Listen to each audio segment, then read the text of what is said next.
Some viewers may find the following video disturbing. Viewer discretion is advised. My dad died when I was young, so for a long time it was just me and Mom. We stayed with her aunt for a week one summer.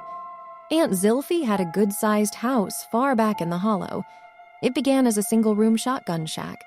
As she and Uncle Zeke had kids, they built more rooms onto the structure. By the time I was little, it was nearly 3 stories tall. Aunt Zilphy's house was haunted, but that wasn't necessarily a bad thing itself. All of the old, respectable houses back then had old, respectable ghosts. Everyone knew it. No one thought much about it. It was just a part of life. We didn't think much about it when my mom's cousin warned her. No one fears the supernatural when everyone deals with it. It's like a leaky roof or bad plumbing. In the Appalachians, you often have normal house issues and then the abnormal issues. By then, Uncle Zeke had been dead a couple of years. All their children were grown and had families of their own. Nothing much happened the first day we were there. We noticed what sounded like whispering every now and again. It sounded like something sliding across the floor. Sometimes you could feel a phantom rope or string fall from the ceiling on your shoulders. We brushed the nothing aside and went on. If you sat down, the sensation may fall on your legs or arms. It was a lot like cobwebs that disappeared as soon as they touched you. Around the 3rd day there, something bit me in the shower. Well, I thought it bit me. There wasn't anything there.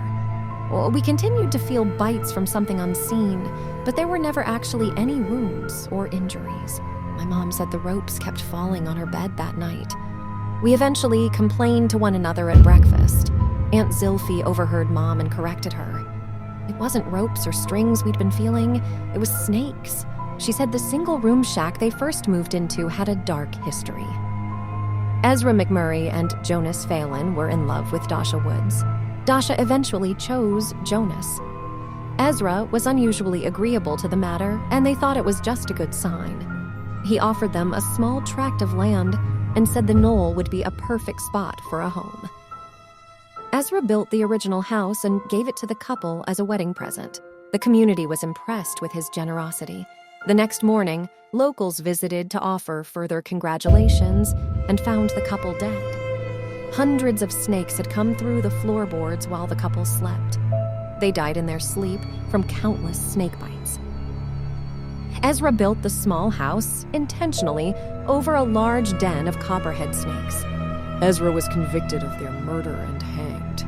The families of the couple got together and burned all the snakes in the den under the house. Since then, the phantom snakes plagued everyone who lived there. She said they normally didn't bite, but that didn't make us feel any better. We went home as soon as we packed our bags.